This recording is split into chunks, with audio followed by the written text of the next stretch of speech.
Congratulations, Tony. You were just named a Paul Harris Fellow by the Rotarians. A very exciting accomplishment, obviously recognizing the work that you've done. And I'm just wondering, can you talk a little bit about the journey to get here? We're in front of the West Lincoln Memorial Hospital. I know you put a lot of work into it. Speak a little bit about the history of this project, what's happened, and where we are today. Just quickly, I recall being on council in the 80s and attending the Rotary Paul Harris. I always thought it was a very prestigious award within the community, and to be truthful, I always thought it was for older men or women, and so here I am at 61 years old, and here I am.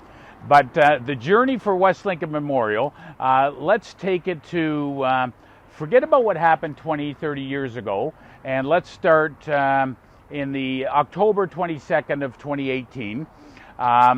Due to the condition of the hospital, the recommendation was to start shutting things down.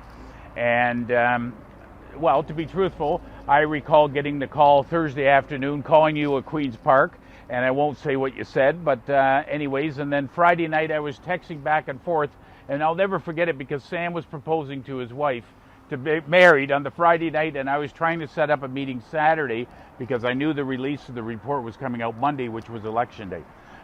So that's how it started, and then on the Wednesday night, Tuesday night or Wednesday night, we the community got together, all three communities got together, and we met at Trinity United Church, and there was at least 10,000 people outside, and then on Friday evening you hosted the Premier, and thanks for getting the Premier within Niagara West within 5 days of the announcement, and we had two new elected mayors, Dave Leismer from West Lincoln and Jeff Jordan, and then Sandra was the mayor's spokesman. We were able to have Gary Benson, who had just retired or announced his retirement, and along with about 35 various business people. And the room spoke very loud and clear to the Premier. The Premier at that time looked at you and said, okay, 8:30 Monday morning, you and I got to meet with Christine Elliott, and we've got to get an answer to these people in 3 to 4 weeks. And as you know, 2 weeks later, I was sort of in his face and saying, Doug, how's things going? It's 2 weeks, and what's happening? And then I go over to Christine Elliott, and we're working on it. And I'll never forget, November 28th, it was a Wednesday, Doug, Christine, and Monty McNaughton came down the hallway at the hospital, and Doug leaned over and said, by the way, Tony, it's 4 weeks this Friday that I committed. And he went out in front, and he is a man of his word, and he lived up to that, and that's how really things got going. We had a lot of bumps and bruises on the way. I have to give, we had a great committee, combination of doctors and mayors or regional councilors. The whole community, 19,000 people petitions that you presented in Queen's Park was a clear message, and we were past due. And this is a once-in-a-lifetime opportunity to build a state-of-the-art, even with the new COVID rules, all the modern changes that have happened in the last year. We're going to pick that up in the new facility, and we really look forward to turning the dirt in the spring. Well, Tony, thank you for all the work that you put into this project. I've been wondering, you're in literally the presence of giants when it comes to other Paul Harris fellows. We know there's a lot of people who have accomplished a great deal in the community who have received this.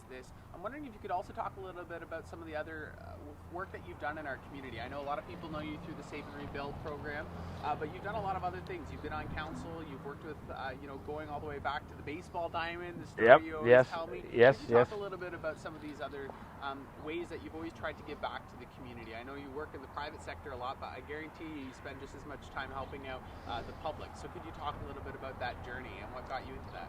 A quick history lesson, I guess. I was born here December 26, 59. My three children were born here. My one granddaughter passed away here, and my other granddaughter was born here. And I have a lot of, my mom lived here for 8 months in B Ward. So, but I guess in a young age, 16 or 17, we didn't have much to do on Grimsby Mountain where I grew up. So we started what we called the Mountain Association. We started our own baseball league. And I became president of the Baseball League, president of the Mountain Association. And then in 77, 78, I was president of Student Council. They selected me, and there was 1,254 students. And a year later, I became president of the Chamber of Commerce. Oh, and while I was president of Student Council, I was also president of minor softball. And good old George Vandenberg had the Peach Kings. I had to put up, at 18 years old, had to put up some fights with him and John Pindyke, and actually became a really good friend of John Pindyke, and he got me a job at Battlefield Equipment in May of 1980. And it was through the baseball connection that introduced me, and Tony Burnett was a ball player. But so in 82, I was elected for Ward 4 Alderman. At the time, at 21, they said I was the youngest in Ontario for Alderman. I don't know, I know you're the youngest MPP, but I was honored to top the polls first time running, and thanks to the people in Ward 4 and the people of Grimsby. And I enjoyed, so I was on, back then it was a 2-year term, and we got paid $5,400 a year, and I thought the 1/3 tax-free was great. We didn't have any expenses because we got 1/3 tax-free, but anyways, that all changed. So we went from a couple 2-year terms to a 3-year term, and then in 88, Battlefield, where I worked, made me operation manager, and I took 3 years off, and I didn't think I'd go back, and then I went back. We had some projects to do, but you know, I look at Councillor Wayne Furtick and that. I mean, there was a lot of people involved. In 1984, Phil Andrews was our MPP. We got $625,000 from provincial government towards our arena. And at the end of the day, Sam, I love the community. I'm very proud to have my name on the Peach King, on the plaque. I'm also proud of my name on the plaque at Grimsby Cemetery. And, you know, some of my best community project was I had a neighbor who came down with MS. And a bunch of neighbors got together, and some of the local business people, Wayne was a business, his name was Jack Bremer, and he's since passed, but back in the 80s, we built a $100,000 addition, including his elevator, at no cost to him. And all the businesses in the community, we had good old bake sales and rummage sales, and so we got him out of the basement and able to out in the community. So that was probably one of my most memorable items that and thankfulness. The wives would come over and do barbecue lunches on Saturday, and the guys would be working and things like that. So yeah, and even the schools, right? I mean, you've mentioned before some of the work at Smith School. Oh yeah, Smith School. I was on the building committee for the gymnasium, and the late Martin Poos was on council at the time, and actually it was Martin, through his construction, convinced the school board to go with a round roof, and saved the school board 4 layers of block around, and we came up cheaper. But yeah, the town contributed to that, so did Battlefield and the Joosse family, and my wife was head of the PTA at the time at the school. So I was very thankful at your recent announcement of doing an addition at the school, and I'm still getting over the new high school, but it's something that we have to bring into the 21st century to all the high schools, so it's well needed as well. So you have 40 years of history here, if not more, you know, starting in high school, working, giving back in the community, but you've also been a leader in the private sector. I know we're running out of time, but I want to ask you a little bit about that journey. Could you tell us a little bit about your story at Battlefield? I think it's a remarkable. So May 27th, I mentioned John Pindyke owned the junior baseball team in town. They won the All-Ontarios, and I was president of baseball. And the second baseman was Tony Burnett, so he got Tony Burnett the job the year before. So May 27, 1980, I was hired. I was the 5th employee at Battlefield. And we started out on a journey, one location in Stony Creek, and then in 1997, Tormont bought us, and my role was to help expand the company. So today we have 70 locations, from St. John's to Brandon, Winnipeg, and Morgan, Manitoba. Have over 1,200 employees and over 600 delivery trucks in 7 provinces.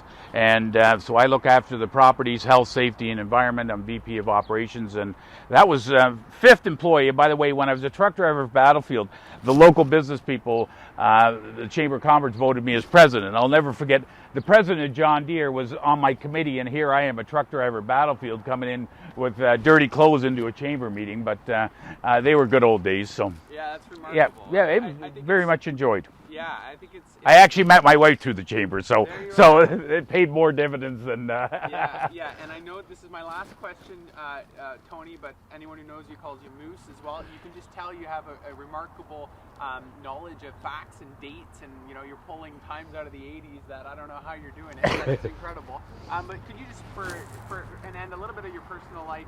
You mentioned your wife, Ruth Ann. I know she's a bulwark for you and a remarkable woman.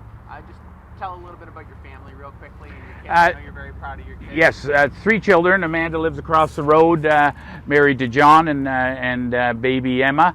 And then Anthony and Katrina live up in Smithville, have a house and 3 daughters. And then Melissa, my middle daughter, is expecting, she was here today. I mean, I think she's going to be due in a week or two, and she lives across the road. So I'm very honored all 3 of those were born here. And and Ruth Ann, you got to understand, raising 3 kids while I lived out of a suitcase opening a store in Windsor or Ottawa, she deserves another Paul Harris award for putting up with my schedule. And I mean, that was back in the council days in the 80s and 90s when you couldn't just send an email to your alderman or your regional councillor. People phoned and they actually said exactly what was on their mind on the phone. And it wasn't that polite at tax time. And the later in the evening on the taxes were due on a Friday, and about 10 till 12 o'clock, sitting around campfires, having a few beers, and finding out that one person pays less than the other person, they called their alderman and told them exactly. And because I get up at 4 or 5 in the morning, my wife took a lot of those calls, so I could thank her for that. So yeah, I'm very blessed with a good family, and it's it's great to be a good volunteer, but without a great community and a great family and a supportive employer, my legs and hands would have been tied. And I want to reach out. The Rotary, I've always respected it. Okay, they supported our arena. They supported so many projects in this town. I attended so many Paul Harris dinners that used to be up in United Church upstairs, and it was a yearly, it was to-do list on the checklist, and I've always Ruth Ann and I've always supported their events and functions, whether it's the tree program or the beautiful trees, Fantasy of Trees at the museum, and then recently the drive-through. I think we ended up bidding every other night we had to go online to bid the baskets up to help the Rotary, but that's they give back to the community, and they're great part of this community. So absolutely, I'm very honored. And I think we'll end on that. Just the Rotary does amazing work, but they Yes. also get to acknowledge amazing people, and I think it's very fair to say that you are well deserving of the Paul Harris Award. It's been a privilege to be able to interview you, get to know you a little bit better, and I wish to congratulate you again on behalf of all the people in Niagara. Thank you very much.